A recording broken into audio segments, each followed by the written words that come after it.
Hi everyone! So, as you can see by my naked face and by the update, this is going to be an acne update, and I think it's just better to do acne updates with a bare face so you can see what's going on. So, if you've seen my videos, I kind of mentioned how I was really stressed out and I was getting a lot of painful cystic breakouts, and I believe my last acne update was probably in June when I went to like a real dermatologist.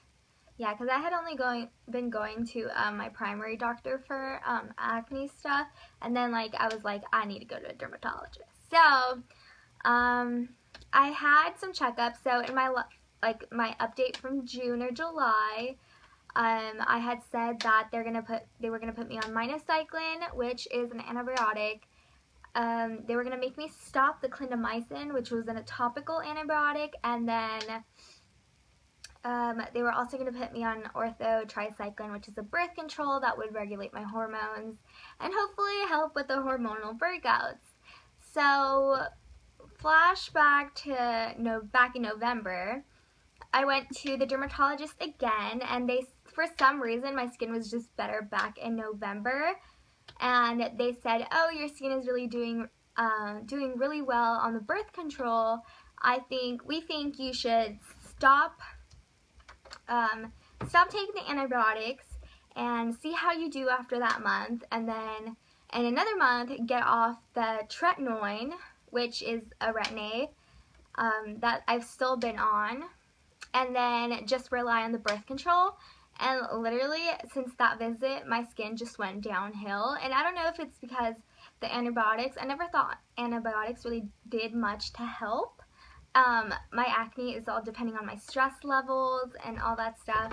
So the antibiotics really didn't help with me being stressed out and all. So my best friend's mom is a dermatologist, but my insurance doesn't let me go see her, something like that. So I just talk to her and she tells me what she thinks I should do, and then I kind of go tell my dermatologist, and that way I get two different opinions, and then I also have my own opinion. So my mom's best friend keeps pushing, she doesn't keep pushing, but she just said, I would have put you on Accutane from the start. And I know Accutane is for really, really severe acne, but the way she does it is that she puts you on like a very, very low dose, like 0.5 milligram a day for 6 months, and that is an extremely low dose for Accutane.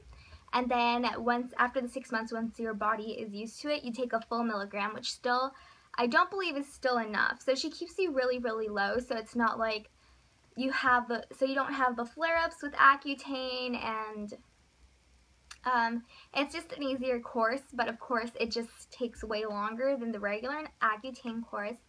And then I went to go tell my dermatologist back in, I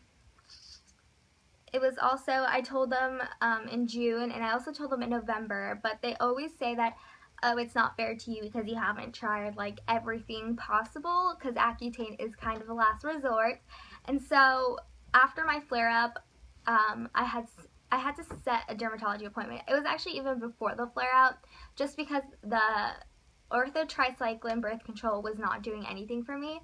I literally have never had clear skin on that, from what I recall. Like, I might have it for a day. I think I'm going to have clear skin for a day, but in like 8 hours, a breakout will appear. So the ortho-tricycline is not working. And also, I used to be, when I first started out Retin-A, I used to be on the gel, and now they put me on the cream, which is really weird. I personally don't like the cream. It's not as effective as the gel, and I kind of stick it out because winter, the gel is really, really drying, and so I was like, okay, the cream is obviously doing something, but it's not good as the gel. So I was like, I'm going to go ask to get put back on the gel and then switch my birth controls. That was my goal for my dermatology appointment today, and I think it was Sunday, so it was 4 days ago, I saw my best friend's mom, who's a dermatologist, like I've been saying, and I actually got to sit down with her and talk to her about my acne while my best friend was doing homework. So she said I should keep pushing for the Accutane, that's what I should do.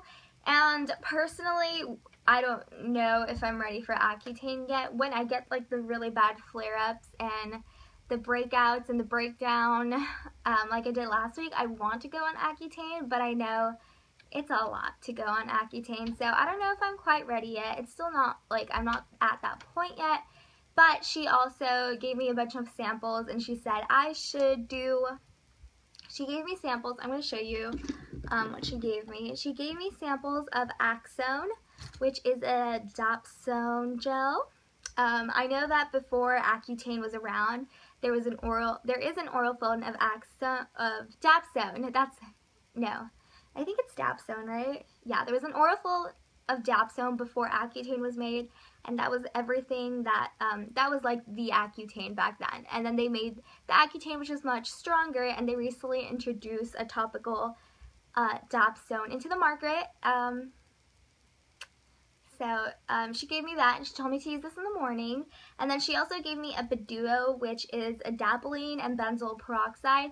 She told me I should use the Aczone in the day and the Epiduo at night, but since the Epiduo could be a little drying with the dapsone because of the benzoyl peroxide, she said start off using it every 4 days and blah blah blah. But this was of course on Sunday, so today is Wednesday, and I just went to my dermatologist. And I know, for example, my insurance doesn't cover dapsone or Aczone or Epiduo, so when I was talking to my dermatologist today, they were going to say that the clindamycin had failed, and in a way it kind of did. So, whatchamacallit? I forgot what I was going to say. So, like, I have a whole little bag samples of Aczone and Epiduo, and I also shouted her a couple of times because if you didn't know, I want to become a dermatologist so I can help people with, like, skin problems, just like me. Of course, it's more than acne, but I've had a lot of skin hair problems, so I feel like it's my calling to do that, to help people. That's, like, a completely different note. So anyways, when I went to the dermatologist today, I was like going into mine. I wasn't going to push for Accutane. I'm not ready for that yet. I think this is like this is the last thing I'm going to try out, and then I'm going to push for Accutane. So basically I went in and I told her like I wanted to switch birth controls. My best friend's mom told me to that the good birth controls for acne is Yasmin, and Ocella. But of course the problem with those is that like there's a lot of legal action against them because people weren't aware of the possible side effects, such as like blood clots and all that stuff.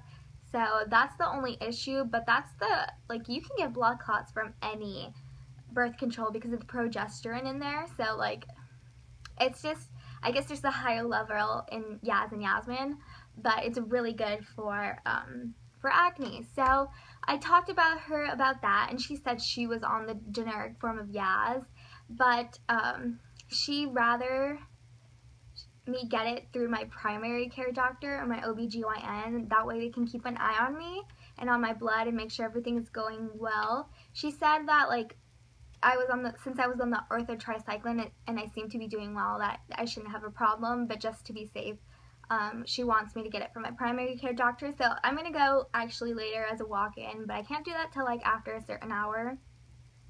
Yeah, just to be on the safe side. And then she's going to put me back on antibiotics. The antibiotics is amoxicillin. I totally blank out. And she told me that like when doxycycline doesn't work for people, amoxicillin usually does. So I'm going to go back on that one. And I told her about Aczone and Epiduo, and like I said, my insurance doesn't cover it, but they're going to say that the clindamycin failed, so I can qualify for one of them, and they decided to go with Aczone because, I don't know, personally, I thought that the Epiduo would have been better, but, you know, I'm going to try Aczone out, no problem. If it doesn't work, I have a couple more samples of Epiduo, and I can always ask for more samples and, like, survive off of that. So, yeah. And, since I don't know what I'm going to do, so now I have the Epiduo, and I'm supposed to be on Aczone in the morning, and then I think she didn't say it, but I'm still on my little thing that I filled out of all the medications. I put that I like till present day I still use the tretinoin, so I think she still wants me to use that at night. But what I'm going to do when I go back to my primary care doctor later on, I'm going to be asked to get the gel prescription, because I do not like the cream prescription personally. It doesn't do the same. And like when I was on the gel, everyone would tell me like how good my skin looked and blah blah blah, and I agree. Like, yes, I had to like put extra work because of the extra dryness, but then again it was winter. But my skin was at its best, even though like underneath was like really ugly, but like on the surface and makeup just went beautifully on it. So I'm just gonna ask for that. So my plan for now is antibiotics wise, I'm gonna do the amoxicillin. I always forget how to pronounce that. Amoxicillin. Topical Aczone in the morning. Tretinoin gel at night. I'm gonna try to shoot for the gel. If I don't, I still have the cream, and when I run out of the cream, I'll probably just use up the Epiduo, and then gonna try to change my birth control to Yaz. So yeah, that is my plan for right now. I guess I'll let you guys know like once, like a couple months in, how everything's going. I'll update you guys. It's just that I also have, besides like Project Panning and beauty people, I also have a lot of like people that watch my acne videos. So just thought a good little update, since I haven't really updated since the last time I went to my dermatologist. And yeah, I will see you guys all in my next video.